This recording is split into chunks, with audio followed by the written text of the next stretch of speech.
Here are strong hooks, starting with the character's name for your YouTube true crime documentary. 1. Daniel Harper looked like a quiet neighbor living a normal life, but the horrifying secret hidden inside his house would soon shock an entire nation. 2. Daniel Harper lived alone on a peaceful suburban street, yet behind his closed curtains, investigators would uncover one of the most disturbing secrets they had ever seen. 3. Daniel Harper seemed like an ordinary man, but the moment police opened his basement door, they realized they had stepped into a nightmare. 4. Daniel Harper's neighbors thought he was just a quiet computer technician until a strange smell from his house exposed a terrifying truth. 5. Daniel Harper had spent years hiding in plain sight, and when investigators finally discovered what he had been doing, the case left even experienced detectives speechless.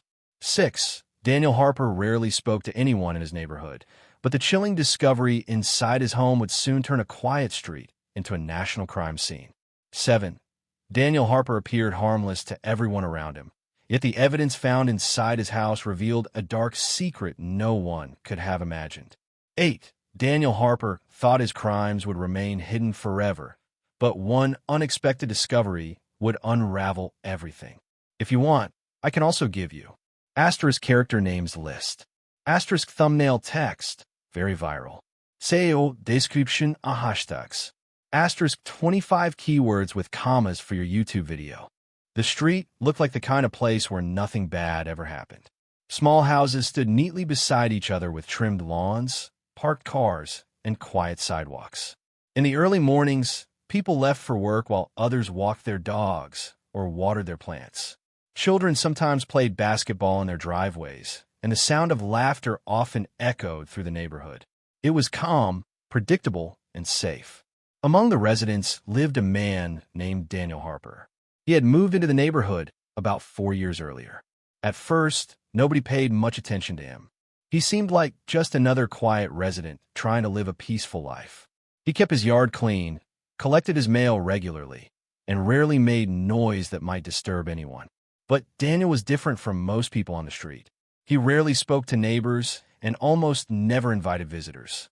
The lights inside his house stayed on late into the night, yet no one ever saw him leave for work in the morning. Over time, neighbors simply accepted that he preferred to stay alone. His house always remained closed off from the outside world. Curtains were tightly drawn, and the garage door stayed shut most of the time. Some people assumed he worked from home. Others thought he simply valued his privacy. Everything about the neighborhood continued normally until one evening when a strange smell began drifting through the air. At first it was faint, barely noticeable, but by the next day the odor had grown stronger. Within 2 days, several neighbors began to worry. No one imagined that the smell was coming from Daniel Harper's house, or that it would soon reveal a horrifying secret hidden inside. Police officers arrived at the quiet house in the late afternoon after receiving a call from a concerned neighbor. The person had reported a strong and unusual smell coming from Daniel Harper's property. At first, the officers expected to find something simple, like spoiled garbage or a dead animal somewhere in the yard. But as they stepped closer to the front door, the odor became much stronger and far more disturbing. The house looked completely normal from the outside. The lawn was neatly cut, the windows were closed, and nothing appeared damaged or broken. However, one detail immediately caught the officers' attention. The mailbox was full of letters and newspapers that had clearly not been collected for several days. They knocked on the door several times and announced their presence, but there was no response from inside. The curtains were drawn tightly, making it impossible to see into the house. After waiting for a few minutes and knocking again without success, the officers walked around the property to check for any signs of activity. Everything remained silent. Because of the strong smell and the possibility that someone inside could be in danger, the officers decided they needed to enter the home. When the door was forced open, a wave of thick, stale air rushed out into the hallway. Inside, the house appeared strangely organized. The furniture was perfectly arranged, and nothing looked disturbed.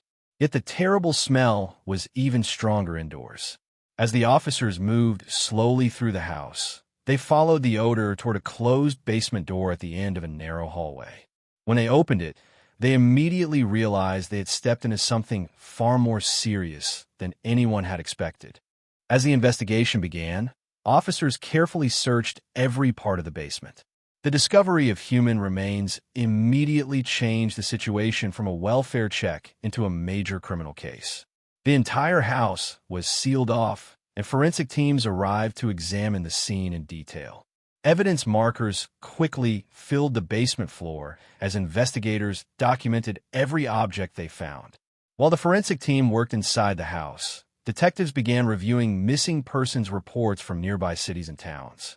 They hoped to identify the remains and understand how long they had been there. At first, the cases seemed unrelated, scattered across different areas and different years. But after several hours of searching through records, a troubling connection started to appear. Many of the missing individuals had disappeared after arranging to meet someone they had contacted online. Some had been trying to sell used electronics. Others were responding to advertisements for furniture, tools, or vehicles. Each person believed they were meeting a stranger for a simple exchange. Investigators then examined Daniel Harper's computer and electronic devices that had been found inside the house. What they uncovered raised even more alarm. The computer contained dozens of accounts registered on different online marketplaces and classified advertisement websites. Each account used a different name, different phone number, and different email address. Despite the different identities, detectives noticed a pattern in the messages and listings. It appeared that Daniel had been posting advertisements designed to attract people looking for cheap deals. Once someone showed interest, a meeting would be arranged in person. The people who answered those advertisements were never seen again. As investigators dug deeper into Daniel Harper's background, a far more disturbing picture began to form. At first, his records appeared ordinary. He had no major criminal history and no recent police complaints connected to his name. On paper, he looked like a quiet man who simply preferred to live alone. But when detectives began examining his past more carefully, they noticed that Daniel had moved frequently over the last 10 years. He had lived in several different towns across multiple states, rarely staying in one place for more than a few years. Each move seemed sudden, with very little explanation. Authorities in those locations were contacted, and detectives started comparing records from each area where Daniel had previously lived. Slowly, a chilling pattern started to emerge. In several of those towns, people had disappeared around the same time Daniel had been living there. At the time, those cases were treated as isolated incidents. Some victims were believed to have run away, while others were thought to have left voluntarily without informing family members. Now investigators began to question those earlier conclusions. The similarities between the missing persons cases were difficult to ignore. Many of the victims had last been seen after arranging to meet someone through an online advertisement. The locations and timelines seemed to overlap with Daniel Harper's movements.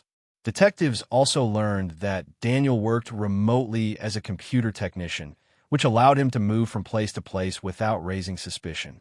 His job required little contact with coworkers, and most of his work was completed online. To neighbors and landlords, he always appeared quiet and harmless. But investigators were beginning to suspect that his normal life had been nothing more than a carefully maintained disguise. Once investigators realized Daniel Harper was missing, the situation became far more urgent. Police immediately began searching for any clues that could reveal where he had gone. His car was no longer parked in the driveway, and none of the neighbors had noticed when he left. Security cameras from nearby houses were quickly reviewed, and after several hours of searching through footage, officers finally spotted something important. Late at night, 2 days before the police arrived at the house, a car matching Daniel's vehicle was seen slowly leaving the street. The headlights moved quietly through the neighborhood before disappearing onto the main road. No one had paid attention to it at the time. This discovery confirmed investigators' fears. Daniel Harper had likely realized something was wrong and had already fled before police arrived. Authorities quickly issued a nationwide alert describing Daniel and his vehicle. His photo appeared on television broadcasts, news websites, and social media pages. The public was warned that he could be extremely dangerous and should not be approached under any circumstances. At the same time, detectives examined Daniel's financial records. They discovered that just hours before disappearing, he had withdrawn a large amount of cash from an ATM located several miles away. Shortly after that transaction, his phone stopped sending signals and appeared to have been turned off completely. Investigators believe this was not a random escape. Daniel seemed to have planned his disappearance carefully. Meanwhile, forensic teams continued searching the house for more evidence. During a detailed examination of the basement walls and storage areas, one officer noticed something unusual that had previously gone unnoticed, something that would soon reveal an even darker secret hidden inside the house. As the forensic team continued examining the basement, one investigator noticed that part of the wall looked slightly different from the rest. The wooden paneling seemed newer, and the surface felt hollow when tapped. At first it appeared to be a simple repair, but the officer decided to take a closer look. When the panel was carefully removed, it revealed something hidden behind it. A narrow door had been built directly into the wall, almost impossible to notice unless someone looked very closely. The door had no handle on the outside, only a small metal latch. When investigators opened it, they stepped into a small, concealed room that no one in the neighborhood had ever known existed. Inside, the air felt cold and silent. Shelves lined the walls from floor to ceiling. On those shelves were dozens of personal items, each carefully placed and organized. There were wallets, watches, rings, keys, and small bags. Some shelves held photographs, identification cards, and pieces of clothing. Every item appeared to belong to a different person. Investigators quickly realized these were likely belongings of the victims. What made the discovery even more disturbing was how neatly everything had been arranged. Each object was labeled with small handwritten notes showing dates and locations. In the center of the room stood a desk with a single notebook resting on top. The pages inside contained detailed records, listing information about people Daniel had met over the years. Names, dates, and locations filled the pages. The final entry in the notebook had been written only a few days earlier, suggesting that Daniel Harper had continued his crimes right up until the moment he disappeared. For several weeks, the search for Daniel Harper continued with no clear results. Police departments across multiple states shared information and worked together to track any possible sightings. His photograph remained on news broadcasts, and investigators followed dozens of tips from the public. Most of them led nowhere, but detectives refused to give up. Then a small piece of evidence finally gave them a new direction. A gas station clerk in another state contacted authorities after recognizing Daniel's face from a news report.